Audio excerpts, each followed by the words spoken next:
What is up, guys? Welcome to the channel. I want to take this time out to remind you guys to like and subscribe and comment down below who you guys think is the best team in the West.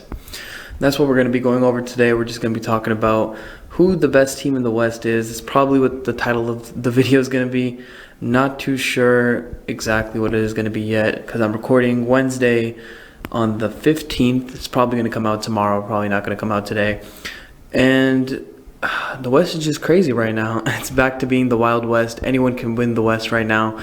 And especially with the two major trades of Kyrie Irving and Kevin Durant both being traded to the West, it makes everything in the West more crazy. It's wide open right now. More wide open than I think it's been in any time that I've been a basketball fan. Right? And I know the title is going to probably be which team is the best, but I'm probably going to make this a little bit like a top 5. I have the teams written down, and I think I'm just going to walk through those teams, and that's probably what it's going to be. The first team, well, before we get started, I do have 2 honorable mentions written down. The first being the Sacramento Kings. Oh, man, as much of a fan I am of De'Aaron Fox, I've loved his game since he was in college. Was a big fan of him coming out of college, and they're sitting at the 3rd seed right now, not too far ahead from the teams below them. Just about 2 games ahead of the Mavs, so not too far ahead. But they've been sitting up there for a little while now, and it's weird to put them in the honorable mentions list. But the West is just so crazy right now where any team could really win the West right now. And I think that's kind of what I'm ranking it as. I don't really see this team going past maybe the 2nd round, which I think any of these teams could make it to the final that I have written down. I think there might be a team or two that I haven't written down that could end up being in the finals. But this is just what I think, what my opinions are, And you got to remember, these are just my opinions. That's the thing I love about basketball, is that everyone can have their own opinions. There's no objectivity. Everything is subjective, right? You can have your own opinions, and we can talk about it. And I think that's one of the biggest things about basketball that I love. One of the greatest things about basketball. But at honorable mention, I have the Kings, right? I think they are just a very inexperienced team. I think that's what it boils down to. Right, I think they're still sitting at the best offensive rating in the league at this point, and they're really just depending all on their offense. They're leaning 100% into their offense. They don't really have that guy, which is that guy as a defender. A lot of teams have, For example, Mikal Bridges was for the Suns, which we'll get to the Suns in a little bit. But Mikal Bridges was for the Suns. He was that lockdown defender. Marcus Smart, Jrue Holiday, or even bigs. Of course, you got like Rudy Gobert in the past. Not as of late, but Rudy Gobert of the past. That they don't have that defender, and their defense really isn't great, to put it lightly. So I think that's where I have the Kings. I think they rely too heavily on offense, especially when in the playoffs everything slows down. Offenses slow down, everything slows down. I don't think the Kings are built for that yet, but I think they have a really bright future ahead of them. The next team I have written down for honorable mentions is the Pelicans. I love the Pelicans. They are one of my favorite teams to watch when they're healthy. They're almost never healthy, and I think that's the biggest issue when your top 2 guys are such a big injury risk that you fall down all the way to the 7th seed when they were a top 3 seed for a big chunk of the season. I won't say majority of the season because the West has moved around a lot, where any team could be in the top 1 week, and then 2-3 weeks later they could be at the bottom of the West. Or the bottom of the playoffs. I don't want to say all the way to the bottom of the West. Not anymore. That's how it was a little bit closer to the beginning of the season. But now I think the playoff picture it's too crazy right now, where even the play-in isn't even guaranteed who's going to be in the play-in right now.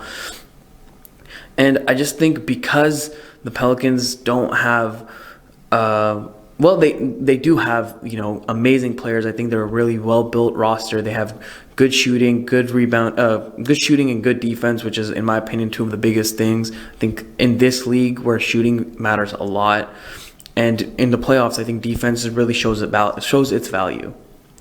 What they don't have is the security that their star players are going to be in the playoffs. I don't think Zion has played a single second of playoff basketball yet, and he's been in the league for about 3 or 4 years. And I think that's just crazy to say because he is arguably a top 10 player in the league. There's some games that if you watch, you can see Zion is the one carrying them to the win at the end of the game. And that's really what sets apart a lot of great players, where if you are the one, hey, we're going to give you the ball, you take us home, whether it's making the right play with an assist or just getting a bucket. And I think they do have that in Zion and Brandon Ingram, which is crazy to say because a lot of teams don't have that top two people where they can do both things. But I think when you're that big of an injury risk where B.I. missed a lot of the season, Zion still misses games, and he wasn't even here the whole of last season, I think it's difficult to put them in the top 5 teams, in my opinion. At number 5, I have a team that I feel like is controversial, but it's the Memphis Grizzlies. I don't trust them. I don't believe in them. You can call it recency bias, but if you've listened to the podcast, I've been saying this since the beginning of the season, where I don't believe in the Memphis Grizzlies. I think they're very young. They're very brash. They also have a little bit of the injury risk with Jaren Jackson Jr. being their tank of the offense, being their main guy. And on defense, not offense, being the main guy on defense, losing him, I think he's a very valuable piece. And without him and Steven Adams, where since they've missed Steven Adams, they've been losing a lot more, which is the recency bias where everyone's putting up those graphics of them saying they've been fine in the West and then having like a 7-8 record or something like that. And while they're a great team, I think if you listen to the podcast, you would know I'm not a fan of this Grizzlies team. I don't like Dylan Brooks. I don't like John Morant. At least not like a lot of players like them. And I'm not really a believer. But I still have to give them the respect. They're still second in the West. Not by a lot. Third seed is just 2 games behind them. So they're not comfortable in the West. I don't think they're number 2. And I just see a lot of teams beating them, which is kind of what I have this list written as. Is these are the top teams I would see making it to the finals. I don't think any of these teams would win the finals.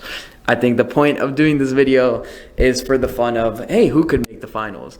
Because if we're being realistic, the Bucks and the Celtics are the best team in the NBA, even after the trade deadline. And I think those are the teams to beat. But the Grizzlies, I think they are in over their own head at this point of the season. And I don't see them making it to the finals. Could they make a conference finals? I think that's very possible depending on their matchups. I think a good example is, seeing them last year in the first round, almost losing to the Timberwolves, who are, very, very, like a lot less talented than the Grizzlies are. The Grizzlies they are a very talented team. They have a really good roster. They're very complete team. They have a good coach. Even when Ja misses games, they still win a lot of those games. And that's because they're a very complete team. But in the playoffs, I think star power does matter. I think experience does matter. And I just don't think the Grizzlies have that yet. And I think we can just keep on moving to the next team. Number 4, I have the Los Angeles Clippers. This is a team that has been really disappointing the last few seasons. When they got Kawhi and Paul George, I think it was 2019. I could be wrong on that, but whenever they got Paul George and Kawhi, it was supposed to be the Battle of LA with the Lakers and the Clippers going at it every season. We thought the next few championships were going to just belong to these 2 teams, and we've only seen the Lakers win 1 and the Clippers not even get to the finals yet with this roster. And it's just, I want to put them higher, especially with all the moves that they made. I think they really upped their own roster where they've become a really deep team, adding Bones Highland and adding Eric Gordon, 2 guards that they desperately needed. They desperately needed guard play, and I think getting that is really going to help them a lot. The only issue is about not putting them any higher is how much of an injury risk, like I said with the Pelicans, Paul George and Kawhi are both of your top 2 guys have missed 50% of their last 3 seasons. And seeing that, I don't have any faith that they could make a playoff push and both of those guys could be healthy, right? Because if you think about it, the last few seasons, both of them haven't been on the floor together for the majority of the season. I think 2 years ago it was when the Clippers made the conference finals with Paul George basically backpacking them all the way there. If Kawhi was there, that series would have gone a lot differently, but Kawhi wasn't there. And that's the whole issue. Kawhi has not had a single injury-free season in years, basically, since his last year in Toronto, his only year in Toronto. And I think because of that, I think you can't put them any higher. But if they do stay healthy, I think this is a really underrated team that a lot of people aren't thinking about, because they're just a very complete roster with two guys who are good on both ends. I think Kawhi and Paul George are some of the best two-way players in the league right now, and they have been for a very long time. And I think if it wasn't for the injury risk, I think this could be a lot higher. But I can't put them any higher than that because of the injury risks. At number 3, I think this could be a little bit biased. This is a little bit looking into the future, but this is where I have the Dallas Mavericks. If you guys have watched any of my other videos, if you've watched the podcast, you know I'm a Mavs fan, have been since I was a kid, you know. And I think the addition of Kyrie Irving completely changes this roster. And while they haven't won a game with Luka and Kyrie yet, like I said, I'm recording on Wednesday before the games have happened. The games happen in a few hours, so hopefully they win this one. But you can see that when you have a talent like Luka and Kyrie, that anything is possible. And you have all-time talent.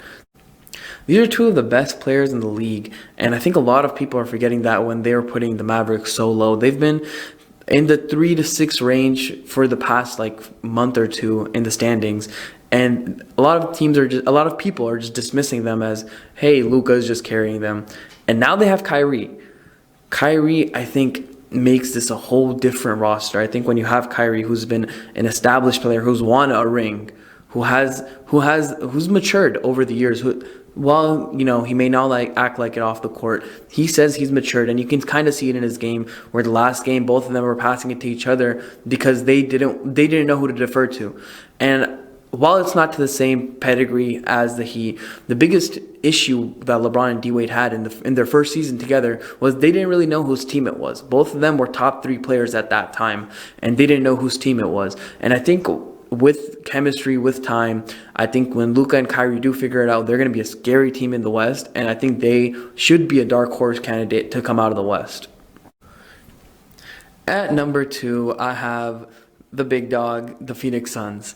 This is a team that we saw have a huge fall off from last season, where they won 64 games last season. I think they were the first seed in the league by 7 games or something. They were comfortable first seed, and they were the favorites last year, surprisingly. And they completely fell off. Chris Paul took a huge step back. You see DeAndre Ayton basically hating his coach, and his coach hating him with the sets that they play and just his play style, his effort out there, where him being a number 1 overall pick a few years ago is not a great look looking back, because he doesn't play like a number 1 overall pick. And while that's easy to say in hindsight, the Suns could have picked this player, that player, yada yada, right? They're still a good roster when Devin Booker was playing. They were still the first seed for a little bit, and they were still in the playoffs when Devin Booker was healthy. And on top of that, you add Kevin Durant. I am not a fan of the Suns. I'm not a fan of Devin Booker. I'm not a fan of Kevin Durant. If you listen to the podcast, you would know all these things. And I'm a Mavs fan, so I think that's a given that I'm not a Suns fan. But when you add a player that is as skilled and as great of a scorer that Kevin Durant is, I think he fills your biggest issue on the Phoenix Suns, where the biggest issue was when Devin Booker was out of the rotation because he was injured. You saw they couldn't score, right? Their defense was still pretty good. Their playmaking is still pretty good, because Chris Paul, even though he's having a major fall off, is still a good playmaker. He's still averaging 9 assists a game. And I think when you add Kevin Durant, you amplify that to a degree where it's the offense on this team is about to be crazy. It's about to be 20 shots from D-Book and 20 shots from KD every night, and they're going to win a lot of games because of it. They're a lot like the Kings in this sense, where they're all offense because of the loss of Mikal Bridges. I think that's the only issue keeping me from putting them at number 1 instead of number 2, because their defense now is going to be pretty bad. I'm a believer that Kevin Durant is a overrated defender. He's not a good defender. He hasn't been at any point of his career. He may be a good team defender, but in this team where they don't have good team defense, I think he's really going to be exposed a little bit, as the rest of the team is, because they don't have any good defenders now. That guy was Mikal Bridges for this team, like I keep mentioning. That defensive guy was Mikal Bridges, and they don't have that anymore. And I think that's the only thing holding me back from putting them at number 1. At number one, I think this is pretty obvious. They're the number one seed in the West at this point, and that is the Denver Nuggets. If I keep saying this, but if you listen to the podcast, you would know I'm not a Jokic fan. And I think it's just this team built around them is just so complete. And even though I'm not a Jokic fan, I'm also not going to deny that he's a great player. He's the two-time MVP for a reason. While I may not agree with it, he is a two-time MVP for a reason. And I think the team built around them just has like the least amount of kinks in the West, where they're basically the most complete team and they're the least injured team now that Jamal Murray and Michael Porter Jr. have pretty much been playing most of the season. And you see Jamal Murray slowly coming back to what he was before, right? I don't know if he'll ever reach bubble Murray again, right? I think that might have been the product of the bubble, who knows? But seeing that they have everything covered on offense and defense, they are just one of the most complete teams. And on top of that, you add the playmaking of Nikola Jokic. I think it's hard to deny that I don't think they're the heavy favorites in the West, but I think they're the favorites. And I don't think you can really deny that at this point. They're still up from the Memphis Grizzlies at number 2.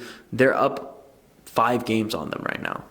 And I don't think that they're going to be losing that spot. I don't think they're going to lose that spot. And I think they're going to have a really favorable, matchups in the conference. I don't think they're going to be facing against too many teams that we could see beating them. Like the middle of the pack teams, I think they could beat the Nuggets, but I think the Nuggets are still going to have a deep playoff run just based off the fact that they're going to be playing a lot worse teams than some of these other teams are.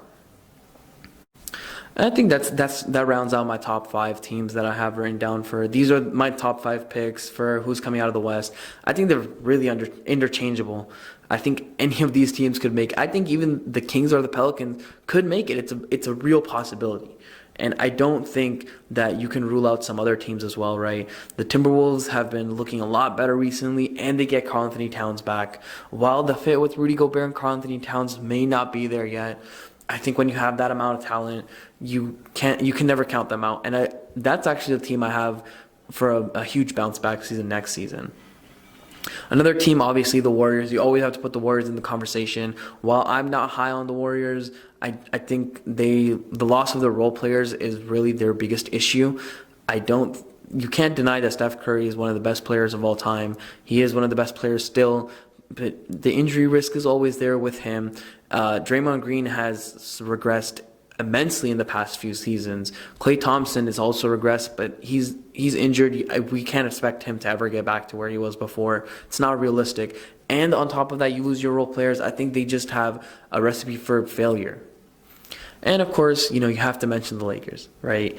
You can't go anywhere without mentioning the Lakers. When you have LeBron and AD, you can't not mention them. And this trade deadline was really good for them. They really pulled off a good trade deadline, which is surprising because Rob Pelinka, in my opinion, is one of the worst GMs in the league. He has not made good moves for a long time. And this trade deadline, knowing not to seek names like Russell Westbrook, knowing I need to get winning players that people don't really know about, like Jared Vanderbilt, immensely great player. I think you have to put them in the conversation just because they could win in the first round as a lower seed, right? If you make the play-in as a 7th seed and you play the Grizzlies in the first round, it's a very realistic possibility that the Lakers win.